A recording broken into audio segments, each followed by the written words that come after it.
हाँ जी, तो दोस्तों क्या हाल हैं आप सभी के। आशा करता हूँ सब सारे बढ़िया होंगे, सबके घर वाले माँ बाप एकदम ठीक ठाक होंगे। आज की वीडियो में हम बात करेंगे एन कैप के बारे में, और वो भी ऐसा वैसा एन कैप नहीं, अपने इंडिया के homogeneous crash test agency Bharat NCAP के बारे में। तो चलिए देखते हैं। सबसे पहले एन कैप टर्म की फुल फॉर्म की बात करें तो NCAP stands for new car assessment programme. इसका मतलब है कि जो भी नई गाड़ी मार्केट में लॉन्च होगी उसका कई सारे स्टैंडर्ड्स में सेफ्टी टेस्ट करना और उन स्टैंडर्ड्स में कार की परफॉर्मेंस पर बेस्ड कार को सेफ्टी रेटिंग देना out of 5 points, both separately for adult and child safety. NCAP से पहले जो भी नाम लगेगा वो डिपिक्ट करेगा उस कंट्री को जिस कंट्री के असेसमेंट प्रोग्राम की बात हो रही हो। For example Bharat NCAP से पहले जो वर्ड भारत है वो बताता है कि ना हम बात कर रहे हैं भारत यानी इंडिया में आने वाली न्यू कार्स के असेसमेंट प्रोग्राम की।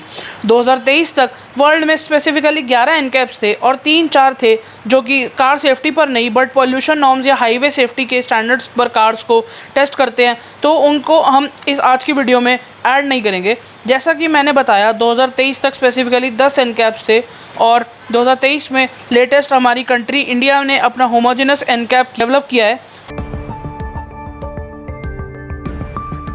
जिसको नाम दिया है दी भारत एन कैप, और ये डेवलप करके इंडिया बन गई है 11th country in the world जिसके पास अपना होमोजेनस एन कैप है। United States the first country to develop NCAP in the world. They launched US NCAP in 1978 जो कि लोकेटेड है वाशिंगटन डीसी शहर में।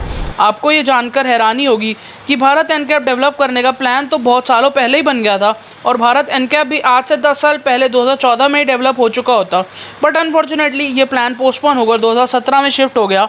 भारत एन कैप के नसीब में 2023 से पहले लॉन्च होना लिखा ही नहीं था। मेरा तो इतना लाइफ खराब हो गया है, इतना लाइफ खराब हो गया है मेरा। फाइनली अब जाकर 22 अगस्त 2023 को भारत एन कैप हमारे union transport minister Shri Nitin Gadkari ji के द्वारा लॉन्च किया गया और इसमें गाड़ियों की टेस्टिंग की शुरुआत हो गई 1 अक्टूबर से। इंडिया में construction and maintenance of motor vehicle से रिलेटेड सारे रूल्स एंड रेगुलेशंस गवर्न होते हैं मोटर व्हीकल एक्ट 1988, एमवीए और सेंट्रल मोटर व्हीकल रूल सीएमवीआर से। और सीएमवीआर टेक्निकल स्टैंडर्ड्स कमेटी यानी सीएमवीआर टीएससी असिस्ट की जाती है एक और कमेटी के द्वारा जो कि है ऑटोमोबाइल इंडस्ट्री स्टैंडर्ड्स कमेटी एआईएससी, जो कि सेफ्टी स्टैंडर्ड्स का draft in the form of recommendation भेजती है सीएमवीआर टीएससी को फॉर फाइनल अप्रूवल, और देन सीएमवीआर टीएससी देख समझती है एआईएससी की रिकमेंडेशंस को और इस प्रोसेस के बाद सीएमवीआर कमेटी सबमिट करती है final proposal ministry of road transport and highway committee को, तभी मोर्थ लेता है final decision for the incorporation of recommendations in CMVR. AIS यानी ऑटोमोबाइल इंडस्ट्री स्टैंडर्ड्स पब्लिश किए जाते हैं by the automotive research association of India ARAI के द्वारा on behalf of automotive industry standards committee. Automotive industry standards के code 197 के finalise draft के according Bharat NCAP applicable होगा to the vehicles of category M1, मतलब passenger vehicles with capacity of seating 8 people in addition to 1 driving seat, gross vehicle weight being less than और equal to 3500 kgs। Bharat NCAP rating provide करेगी consumers को indication of level of protection offer to the occupants vehicle को, adult occupant protection, child safety protection, safety assist technologies जैसे areas में evaluate करके। Bharat N cap specify करता है 3 तरीके के टेस्ट को जो कि परफॉर्म होने हैं न्यू कार पर, जो कि है offset deformable barrier frontal impact test, side impact test, pole side impact. Offset deformable barrier frontal impact test में 2 हाइब्रिड 3 कोड के एडल्ट डमीज रखे जाएंगे, बैक सीट में एक 1.5 साल का और एक 3 year old child occupant dummies बैठाए जाएंगे और ये टेस्ट होगा 64 किलोमीटर पर आवर की स्पीड पर। साइड इम्पैक्ट टेस्ट में एक यूरो SID2 कोड का dummy at front driver seat पर बैठाया जाता है और बैक सीट में सेम एक 1.5 साल का और एक 3 ईयर ओल्ड चाइल्ड डमी बैठाया जाएगा और ये टेस्ट कंडक्ट किया जाएगा 50 किलोमीटर पर आवर की स्पीड पर। पोल साइड इम्पैक्ट टेस्ट जो होगा वो सिर्फ एडल्ट डॉक्यूमेंट्स की प्रोटेक्शन चेक करने के लिए ही कंडक्ट कराया जाएगा, जिसमें सिर्फ एक यूरो SID2 कोड का एडल्ट डमी ड्राइवर सीट पर बैठाया जाएगा और ये टेस्ट कंडक्ट किया जाएगा 29 किलोमीटर पर आवर की स्पीड में। इस टेबल के हिसाब से अगर एक car frontal impact test plus side impact test में इन टोटल 27 पॉइंट्स अचीव करती है तो वो 5 स्टार पाएगी एडल्ट डॉक्यूमेंट सेफ्टी में। अगर 22 पॉइंट्स अचीव करती है तो 4 स्टार, 16 पॉइंट्स तो 3 स्टार और 10 पॉइंट्स तो 2 स्टार्स, और अगर सिर्फ 4 पॉइंट्स पाती है तो 1 स्टार। इसी तरह चाइल्ड डॉक्यूमेंट्स के लिए अगर कार 41 पॉइंट्स अचीव करती है फ्रंटल इम्पैक्ट और साइड इम्पैक्ट टेस्ट में तो वो एलिजिबल होगी चाइल्ड डॉक्यूमेंट सेफ्टी में 5 स्टार पाने के लिए। अगर 35 पॉइंट्स अचीव करती है तो 4 स्टार, 27 पॉइंट्स पाए तो 3 स्टार, 18 पॉइंट्स तो 2 स्टार, और अगर सिर्फ 9 पॉइंट्स पाए तो 1 स्टार। एनकैप के लिए व्हीकल मॉडल सिलेक्ट होता है बेस्ड ऑन कुछ प्रायरली सर्टिफाइड क्राइटेरियंस पर। उनमें से एक क्राइटेरियन है कि जो गाड़ी इस स्टैंडर्ड के स्कोप में पॉपुलर होगी उस गाड़ी का टेस्ट किया जाएगा, जिसमें पॉपुलर का मतलब है a vehicle model along with its variants which has clocked sale of minimum 30,000 units from the date of its introduction in the previous calendar year।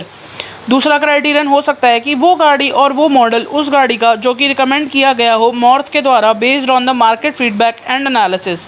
तीसरा क्राइटेरियन है कि अगर कार मैन्युफैक्चरर ने वॉलंटरली कोई मॉडल भेज दिया टेस्टिंग के लिए। फोर्थ क्राइटेरियन है कि अगर गवर्नमेंट ऑफ इंडिया ही in the interest of public safety request करे अथॉरिटी को to select the particular variant for assessment और particular car for assessment.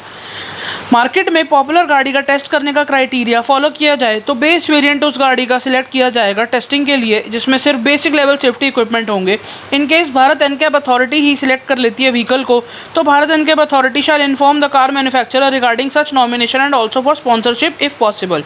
Bharat NCAP authority allocate करेगी टेस्टिंग एजेंसीज अलग अलग शहरों में और वो टेस्टिंग एजेंसी वाले रिस्पॉन्सिबल होंगे accurate application of the test protocols और टेस्टिंग इक्विपमेंट्स को अप टू डेट रखने के लिए।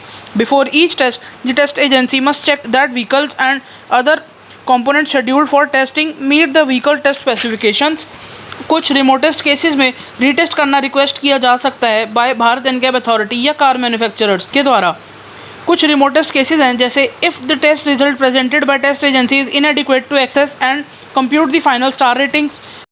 इन केस जो फेलियर है वो टेस्ट एजेंसी की वजह से हुआ है तो वो ही रिस्पॉन्सिबल होंगे रीटेस्ट कराने के लिए without charge, but replacement vehicle और कंपोनेंट्स का फंड करने की रिस्पॉन्सिबिलिटी होगी मैन्युफैक्चरर्स की। Modification and retesting is allowed if an unexpected और undesired vehicle performance problem is identified in a Bharat NCAP test.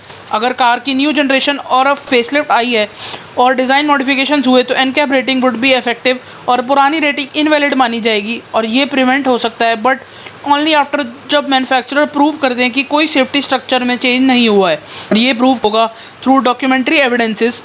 Corporate twins जैसे क्रेटा सेल्टोस, टाइगोन कुशाक, इन पर एक गाड़ी की टेस्ट रेटिंग की एप्लीकेबिलिटी की बात करें तो ये रेटिंग्स एप्लीकेबल हो सकती हैं तभी अगर एनकैप अथॉरिटी सेटिस्फाई हो कि twin apart from name and branding बिल्कुल आइडेंटिकल हो to the vehicle tested in all ways related to the safety. Twins में सेम बेस सेफ्टी स्पेसिफिकेशंस हो in comparison with the vehicle tested तो test rating applicable होगी twins पर। अब finally result के publication की बात करें तो नॉर्मल सर्कमस्टांसिस के अंडर अगर एक बार व्हीकल टेस्ट हो गया और डेटा भी वेरीफाई हो गया तो रिजल्ट पब्लिश कर दिए जाएंगे by authority on its website. अभी की बात करें तो इनकी ऑफिशियल वेबसाइट नहीं बनी है बट अक्टूबर से इनकी पूरी वेबसाइट आपको फॉर्म मिल जाएगी। जब तक रिजल्ट पब्लिश नहीं होते तब तक मैन्युफैक्चरर रीटेस्ट के लिए प्रपोज नहीं कर सकते। अथॉरिटी पब्लिश करेगी base star rating and optional star rating if available और एडिशनल इन्फॉर्मेशन जैसे percentage score, summary report etcetera अपनी ऑफिशियल वेबसाइट पर और बाकी सोशल मीडिया हैंडल्स पर सारे नेसेसरी चेक्स वेरिफिकेशन कंप्लीट करने के बाद। और ज़्यादा इन डेप्थ में जानना चाहते हैं भारत एनकैप के बारे में तो ये फ्लो चार्ट आप देख सकते हैं और समझ सकते हैं। हाँ जी, तो ये थी कुछ इन्फॉर्मेशन जो कि मोस्ट डाउटेड टॉपिक्स थे भारत एनकैप के बारे में। मैं आशा करता हूँ आपको भारत एनकैप के प्रोसेसेस, फाउंडेशन, प्रोसीजर्स और बाकी फ़ीचर्स के बारे में सारी नॉलेज मिल गई होगी। अगर आप और डेप्थ में जानना चाहते हैं तो वेबसाइट्स और PDF जिनसे मैंने रिसर्च करके वीडियो बनाई है तो उन सभी का आपको लिंक डिस्क्रिप्शन में मिल जाएगा, so do check it out. और आप ज़रूर बताएं कमेंट्स में कि आपको वीडियो कैसी लगी, इन्फॉर्मेशन कैसी लगी, और अगर आप चाहते हैं कि मैं आपके लिए और वास्ट ऑटोमोटिव टॉपिक्स पर वीडियो लाऊं, ऐसे ही और वास्ट और मज़ेदार टॉपिक्स पर, तो ज़रूर गियर गुज चैनल को सब्सक्राइब करें। तो बाय, जय हिंद, जय भारत।